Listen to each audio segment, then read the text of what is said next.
Hello, I'm Alejandro Ramirez, here to bring you Game 10 of the World Championship match between Jan Nepomniachtchi and Magnus Carlsen. Of course, after two horrific blunders in a row, it was up to the challenger to try to recover psychologically and find a way to fight back against Magnus Carlsen. The question was, would he employ his black in a timid way in order to use the rest day tomorrow to recover himself? Or would he go for the throat with the black pieces? Let's see what happened, and let's jump in the action.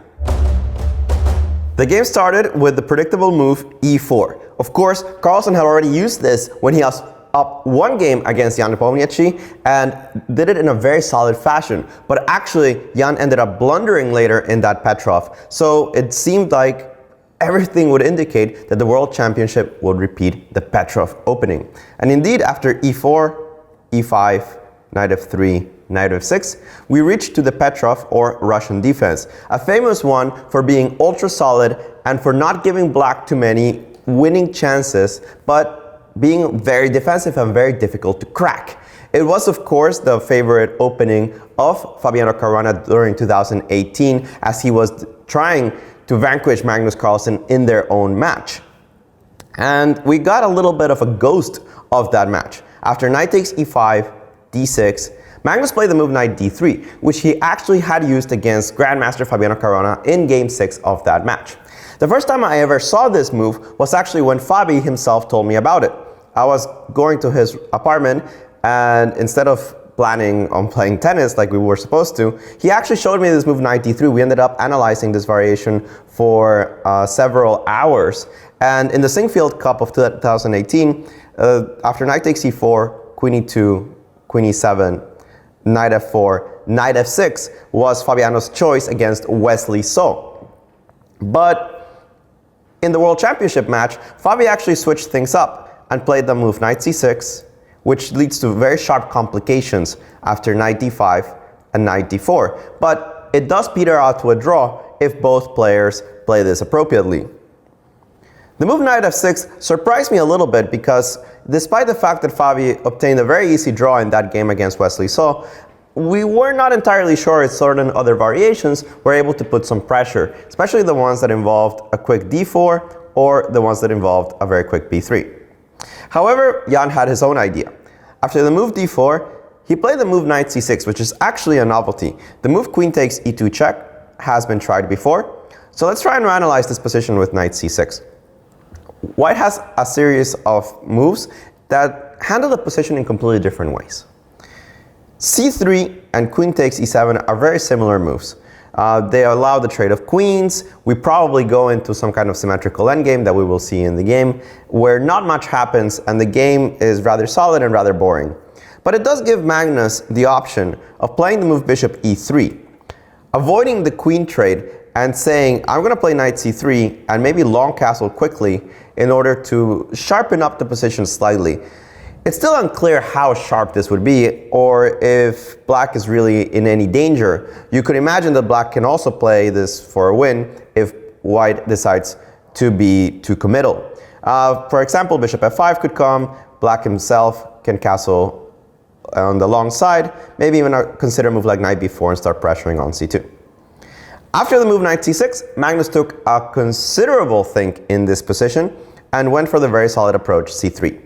To me, this was reminiscent of the move queen e1 in that fateful game of the Petrov that Nepomniachtchi lost, where Magnus is saying, it's okay, I don't really mind making a draw, let me make a solid move, let's see if you make a mistake. Unlike that game, here d5 was played, and it started to show that Nepo was not interested in deviating into some kind of wild or crazy game. He really wanted to kill the game, make it into a draw. No problem if Magnus is up 3 games at the moment. There are still opportunities for the challenger to come back, and perhaps they think it's easier to try to come back first with a win with white. Of course, because of the remaining amount of games, they will have to win at least one game with the black pieces in order to reach tie breaks. But, well, it's not going to be in this one. Knight d2 was played, and what we're going to see is simply a bunch of maneuvers and development moves that are less relevant when the queens are traded. When the queens are still on the board, there are possibilities of breaks, there are possibilities of engaging against attacks on the king. There are more reasons to create weakening pawn pushes because you can maybe dislodge some pieces. But with the queens on the board, as it happens after knight f3, queen takes e2, it's very difficult to create anything. White is ahead on development very, very minorly. This bishop is ready to come to d6, where it'll be perfectly placed. c6 is coming. That's going to solidify this structure. It's impossible to really create an attack on it. In the game that Magnus won in the Petrov here, if you remember, there was a similar structure, and Magnus at some point pushed the pawn to c4. That activated his bishop, but left him an isolated queen's pawn. But you don't want to do that when the queens are off the board. The pawn really remains a weakness for a very long time, and without the queens on the board, you're not generating enough initiative to really present any possibilities for an attack. So here, after the move bishop d6, castle, castle, bishop d3, rook e8, Magnus said, well, let's go ahead and trade more pieces. Why not? Rook e1 takes. And it was the professional opinion of every grandmaster that was in this not playing hall, but playing area, analyzing the game together, that this was bound to be a draw at this point. And of course, they're more or less rushing at it. So let's analyze a little bit more about the psychological aspects of how they got there. Nepo actually has an hour and 50 minutes left at this point in the game. And he continued playing very, very, very quickly and very confidently, perhaps realizing that this position presents no danger to him, and trying to gain a confidence boost to go into the next game saying, I can just draw you easily without thinking, despite the fact that I've blundered twice in a row. Meanwhile, Magnus Carlsen seemed very focused. He seemed in a position where he was trying to create problems or trying to make sure that Jan wasn't slipping at all. But in this case, the Russian played well enough. To be fair, there are many ways that both sides can play in this position. As you can see, they simply continue to trade pieces. Because of the symmetrical status of the structures, not much is going to happen. Knight g2, rook e8, f3. And here the move knight h5. It's a little bit strange. You're not really attacking this pawn. But on the other hand, you are preparing a maneuver that's very typical for this kind of structures. There's an argument to be said that this bishop is better than this bishop because this one is hemmed in by these pawns. So you're disallowing the move bishop f4. On the other hand, you're also allowing yourself to put the knight on g7 and do the counter argument. This bishop is on e6. How about I trade it for this one? So you can imagine that all bishops get traded off pretty quickly, or no bishop gets traded off. King f2 was played, c6, Magnus says, let's trade the bishops, g4, knight g7, bishop f4, and there is really no reason not to trade the bishops. Here, bishop takes f4 I think is the easiest way to equalize. There is a very minor argument to be made that this bishop on e6 is worse than its counterpart on d3, but with such a solid structure, with no real breaks, and more importantly, with such limited amount of resources in this position, you can see that both sides are running out of pieces. The draw is really inevitable. That being said, the last few moves, in my opinion, were not my favorite of Nepo, and perhaps that's why Magnus was thinking so hard in these kind of positions, trying to think, can I squeeze something out of absolutely nothing? But this is just too little in material.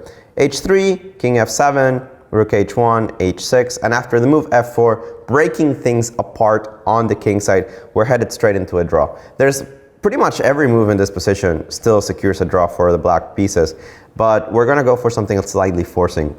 F takes g4, h takes g4, bishop takes g4, rook takes h6, and bishop f5, which is the last precise move that Nepo really needed to find in this position. Of course, don't blunder anything in this position. You could take on f4, but that would allow a little bit of pressure. Not a little bit of pressure. That would be a straight up blunder because bishop g6 check takes on e8. So you can't do that. You have to play the move bishop f5 first. And it looks like white is up a pawn after this, and knight takes h5, and throwing in a check with rook h7 and picking something up here. But black has enough resources. Of course, don't play rook h5. That would also be a blunder. This pins the pawn to the knight, and after g takes f4, of course, you pick it up. And it looks like you're going to pick up rook takes g5 next move. But of course, black has simply rook takes e2, king takes e2, and this knight fork. So rook h7 check, knight g7, f takes g5, king g6. This is kind of the point of black. You stop the rook with the knight on the 7th rank, and the king on g6 kicks out this rook. Rook h3, king takes g5, and the next few moves, they're just paperwork. Rook g3 check, king f6, rook f3 check, king e7, but a completely symmetrical position on the queen side. Material is extremely reduced, and after the final trade of the rooks, the game ended in a draw. Of course, remember that under regulations, unless they find a threefold repetition, the players are not allowed to offer a draw to each other before move 40, and coincidentally, this is move 41. Psychologically speaking, Jan Nepomniachtchi had two options. Try to kill his opponent with black, which would be extremely risky, or try to recover and find a rest day, and with the next white, really go for the kill. It's his last chance to realistically go against Magnus Carlsen and take the crown. A lot of people don't give him any hope, but there have been scenarios in which players come back in World Championship matches from 3-0.